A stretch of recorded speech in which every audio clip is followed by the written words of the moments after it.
I believe everybody has something in you that only you can do the way only you can do it. Welcome to Here's What I Learned.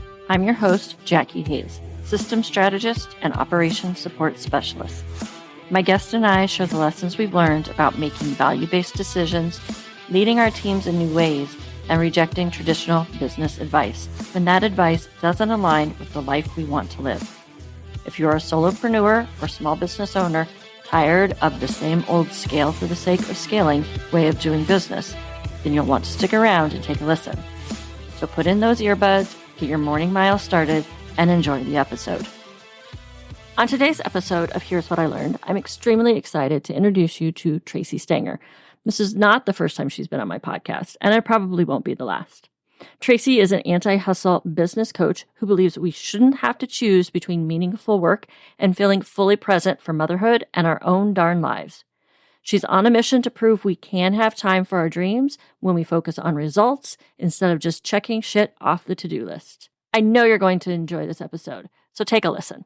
This is a conversation I have been dying to have with you because you are, like, when I think of this topic, you are one of those people that I think epitomize this idea of doing business your way.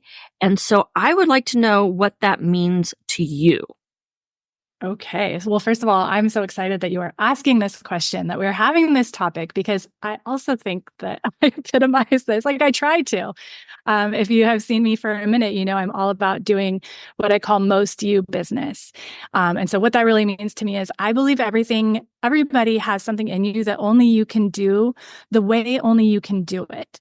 And I really want to see people being creative and doing that weird shit inside of you that only you could do. It kind of goes back to how I started this business. I started it to help moms create space in your life, knowing that like momming and business could take up 24/7. And so I kind of thought this would be time management in quotes. But really the answer for getting things done in less time is focusing on doing things your way. And, you know, over time, I've been in this business over 5 years at this point. It's become even more important to me to kind of combat the traditional business that we see, or the, you know, do it just like me because I said, and it did, you know, kind of pyramid scheme online business that there is. It's just that much more important to do things your way. So when you do business your way, what does that look like? Well, I mean, hopefully everything that I do.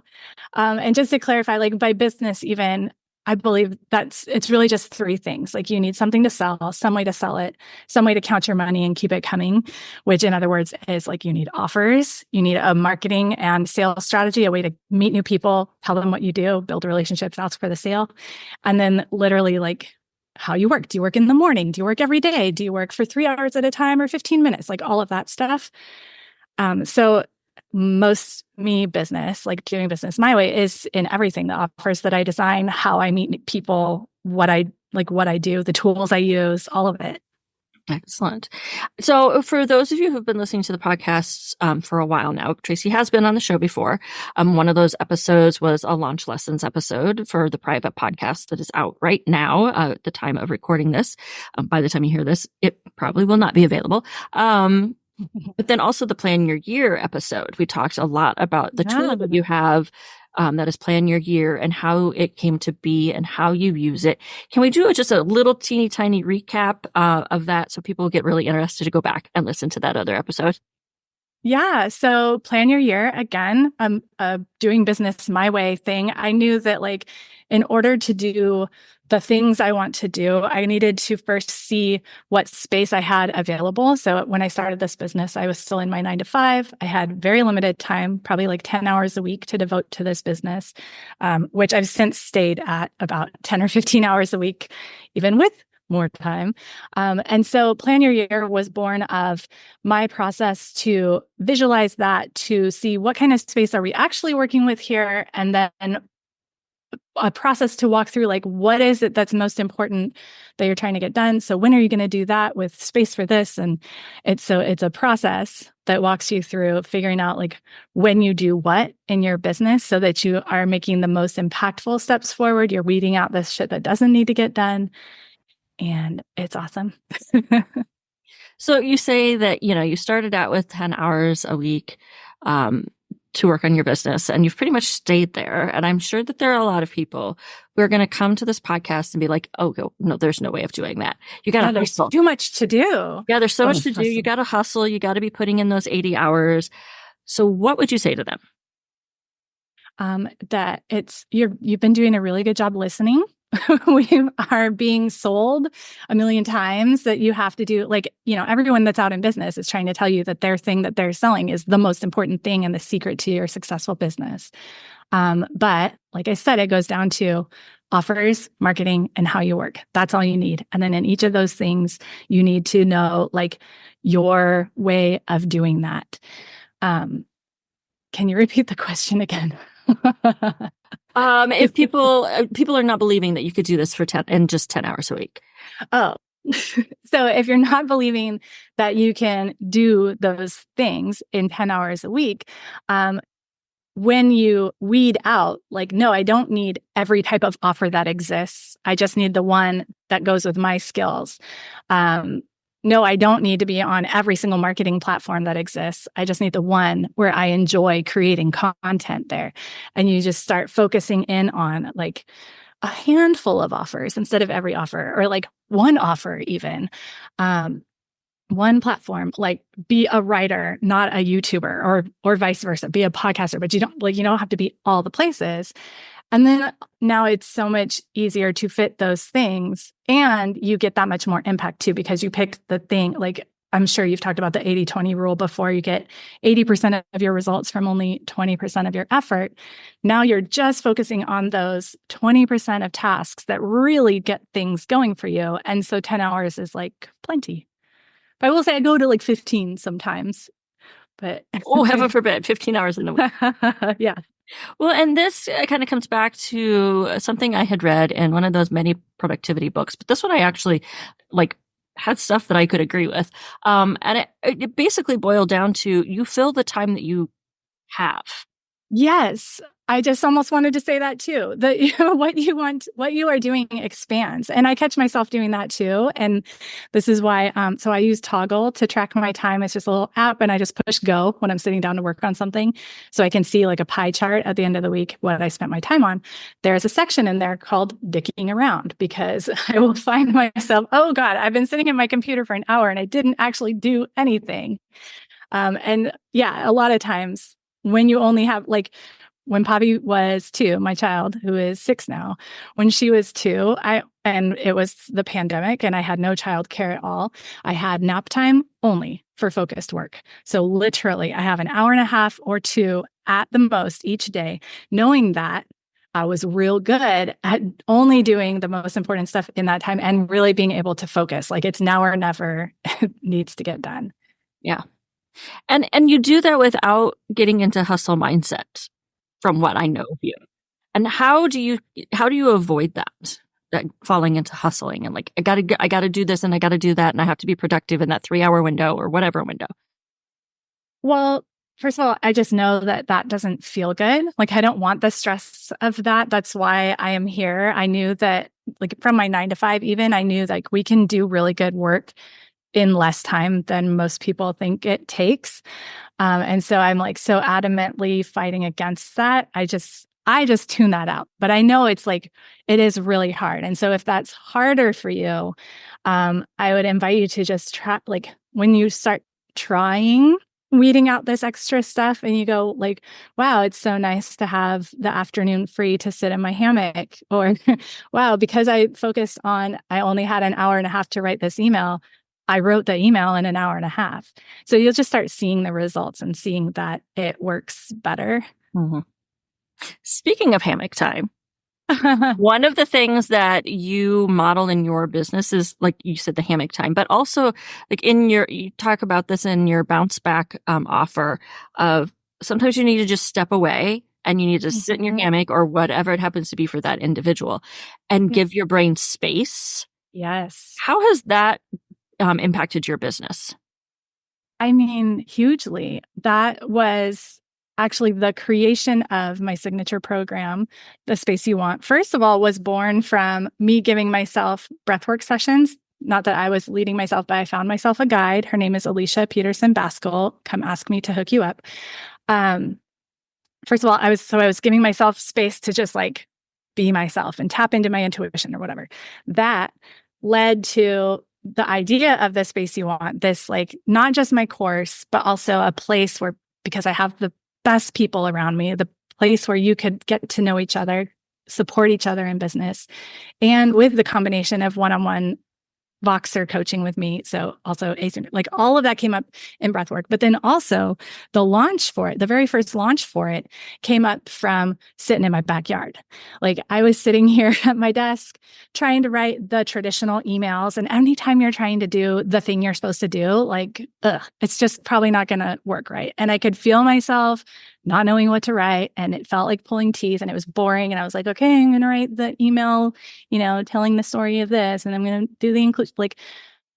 And so I assigned myself to just go outside. I was like, go sit under the tree, see what happens. And just having that space, like I was out there for a couple hours, but having that space and offering the idea that I could do whatever gave my brain and also giving myself like parameters. So that's the other part of bounce back is like the steps we do before giving your brain space is to help you get to really good questions and good parameters to give your brain to use in that space. But I had told myself, like, I want it to be fun. I want it to feel really me. I want to make sure it doesn't take too much time. And with those parameters and the beautiful spring day, I was able to come up with like a really fun thing to do, which was actually, we did a series of Instagram lives. So I wanted to bring people in. I was, tapping into most me, bring in my people. So a different interview each time with people, helping them go through the who, what, when, where, why, and how of their offer, so that I could also share the who, what, when, where, why, and how of my offer. But it was like something I could be serving. It would be a fun conversation. It was easy to do. And like it just all worked out. And that was my best launch ever. And it felt so good. And it took less time. And I've even used that Instagram Lives since then to turn, again, like doing things your way. I took that and I turned that into a private podcast. That was my like launch thing for this last launch of The Space You Want. So you are talking about The Space You Want. And in that you're helping people in all kinds of ways, but in one of those ways is to do business the most them way or the most you way. I'd say that is like the biggest thing. Like that's the point of it. That's if you want to do business your way, come do The Space You Want, because that's what we'll figure out how to do. Excellent. And you use a lot of personality typography to do that, typology. And so things like the Clifton Strengths and the Enneagram and such. If somebody was wanting to take that first step with, what is that first step you take with your clients? Whether that's the personality typology or what is it? What should somebody think about when they're like, okay, what does it mean to do business the most way? Like, how do I even know this? Sure. So yeah, I like to go to the personality typologies first. That's how I get to know somebody. One of my top Clifton strengths is individualization. So I am all about seeing and noticing and mirroring back to you what makes you different. I don't know that I would recommend that to someone who's just out there on their own. There might be a different first step, which really would be as simple as just like telling yourself it's okay to do something different. And I will always say that as the first step, like putting up your antenna, like noticing what feels good. Because I think that like that's missing. So we just don't do that. And so really that is the first step, is just acknowledging that you don't have to follow someone else's formula, and asking yourself, like, if I had never heard this is how you do such and such, how would I do it? I think that. But if you come work with me, I'm going to look at your personality typologies first. I love the top 5 Clifton strengths for like the type of work you do. Disc profile for how you communicate. Enneagram for what can get in your way. Malcolm Gladwell's Maven salesperson connector for your best marketing. And then also my very favorite probably is Gretchen Rubin's 4 tendencies, which is really good for how to motivate yourself. Like what motivates you? What motivates your clients, your family, your children? But so I would look at all of that stuff, and basically it helps me build like parameters for what does your best business look like, and then we can go into the offer design. Like, what does your best offer look like? You know, one-on-one versus group versus long-term or short-term. You know, all those kinds of things, and just go kind of methodically to make your business feel better. One of the things that's come up in some of my conversations this season, and on a lot of conversations I've had recently, is that when we start our businesses, we tend to forget that we have all these years of experience that actually are applicable to our businesses. Yeah. And we feel like we're brand new and all of this thing, and we ignore all of that. But I think we also tend to forget that we have an inner knowing as well of like what feels right, what's good for us, what's the best way for us to do things. And we just kind of like hand over, you know, like, what do I do to some gurus that we've been following for a couple of years on their podcast. And we kind of forget all of those things that we are showing up with when we first start our businesses. Yes. I think that is a specifically manifesting generator type of thing. Also, we really, really do have intuition. And I know that that's you, that's me too. And I don't know a whole lot about human design, but I know this, but that there is like, you really just need to listen to your intuition. But I agree, there's other typologies like being an obliger or being an Enneagram 9 or like there's lots of reasons, like you said, why you might not recognize that you can do what you want, but you can do what you want. And I think too, I'll just add this out there, and I'm going to start doing this on Instagram more, but I'm going to be sharing like, look at this person doing some crazy shit that you never would have thought of, and look how it is working for them. So I just did that. We were talking about this at my coffee house table today, and I sent a couple examples of these people with like, we were talking about like, is it possible to get a really large Instagram following with being just your one person and like really being authentic when, especially right now, this is just about May 2024 as we're talking about this, and it feels like the algorithm is actively working against you. And so can you really be authentic? But again, and I see these examples all the time, and that's why I'm going to start sharing them more. The people that really do go gangbusters are doing something different. They are always just being themselves. And so once you start kind of noticing those examples, I think it also makes it easier to feel like you could do that too. But like, don't try and go do what that 700,000 follower person did. Like that worked for them because that was them. Go do what you would do that no one has thought of yet. I mean, everybody had to be the first person to do something that we're like, wow, that's different. Where do they come up with that idea? So is there a way that you could suggest doing that for people who might be a little intimidated by like, oh my God, my whole entire business is going to crash if I do it that way? Like, is there like tiny steps that they could take? Like, I'm thinking of somebody else I interviewed. She's like, I want to make sure that my business stays fun. So at the start of the day, I roll my 20-sided dice to help to figure out like which task I'm going to do that day. And so I'm like, it's a little thing and things are still getting done, but she's doing it more her way without feeling like she's like destroying her business and it's going to implode. Because we all get into that mindset of like, oh my God, if I do this. Yeah. So like maybe instead of kiboshing your entire offer suite to make one weird thing that no one's ever heard of, maybe you just add it. You put it as an aside. I'm also just thinking back to like my coffee house table. I feel like it's a very me thing to do. It was born, so I wanted to find like a new way to market, which really just means get to know new people, build relationships with them.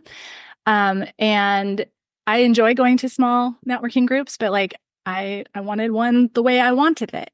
And I also was looking back to like, well, how have I always met new people, get to know them? And I was basically living at the coffee house in my 20s. I was just there every day. I could be there for hours and hours because I would go and a friend would show up and then their friend would show up, or like the people at the table next to us would start talking to us. So, and I also had the same experience like at my parents' restaurant, which I started at when I was 11 years old. I worked there as a waitress, and like our customers were all regulars and they would come at the same time, then they would become friends. So I was like, how can I make that? So that was Coffee House Table, a coffee house in my Zoom room where you can just come. I'm not leading the conversation. You don't have to give me an email address to join. You don't have to say who you are and what you do and where you are, all of that networking stuff. It's just conversation. Blah, blah, blah, all of this to say, like, I just tried it. I had the idea on a Monday after having like a fun get together with some actual coffee house friends the day before. And I was like, let me try that. And so I set it on Monday and we started it on Tuesday. And that was September of 2021. And it is good. So again, just try it. And maybe in a way that doesn't mean blowing up everything. Although if you want to do that, I'm down for that too. And like, this is the work that I do with my clients. So come see me. Excellent. Is there any piece of advice that you, present day Tracy, would give Tracy on day one of your business? I think that is such a good question, but I keep going back to like Tracy on day one of this business had already also, like you said, we don't look back, had already also been managing at a 9-to-5, had already had a similar business to this that I shut down because marketing gave me the icks, had already had a online vintage shop and a personal stylist, commercial stylist business. And so I feel like I brought all of that stuff with me. So I would share that. Like, Cafe Tracy learned about, it's all about customer service and just making it, like sales can be so simple, can be as simple as like, hi, here's your menu. I can help you figure out, tell you what's in the omelet, help you figure out if you'd prefer that or the French toast. Like that's sales. And that's what I talk about in Simple Human Selling. I would also recommend getting outside perspective and like seeing getting outside perspective. That is something that was probably missing from my online vintage shop that I shut down because I kind of got priced out and I didn't have anyone there with me to be like, duh, raise your prices. Like, let's think about how we can make this go better. I burned myself out on the stylist business, just trying to churn out content. And I was more about that than actually like making offers. So I would remind people that you can burn yourself out real good if you don't remember. Again, like pick the place you want to be, make the content that is so you, that comes out so easy and is fun, and make your offer. That's a huge thing missing. Tracy, where can everybody find you? Well, my one place is Instagram. I love to be in the stories and having real conversations in the DMs. So find me there at tracy.stanger. And Tracy posts every week the time of her coffee house table talk. So if you're wanting to join, I am there not as often as I would like to be, but it's a great group of people. So keep an eye on that in her stories because she always posts the information for that. So, yeah. You can also, I just started doing email reminders for that as well. Again, breaking the rules, like that's not a freebie, but it might be helpful to you. So if you want the email reminder for Coffee House Table with the Zoom link, just shoot me a DM and I'll add you for that. Excellent. Thanks for being here, Tracy. Yeah, thanks for having me. Thank you for listening to another episode of Here's What I Learned. You can find the show notes and transcripts at jackiehayes.online/podcast. If you enjoyed this episode, please be sure to leave a review and follow the show. Be sure to find me on Instagram at JackieHayes_OBM and let me know what you learned from this episode. Catch you next time on Here's What I Learned.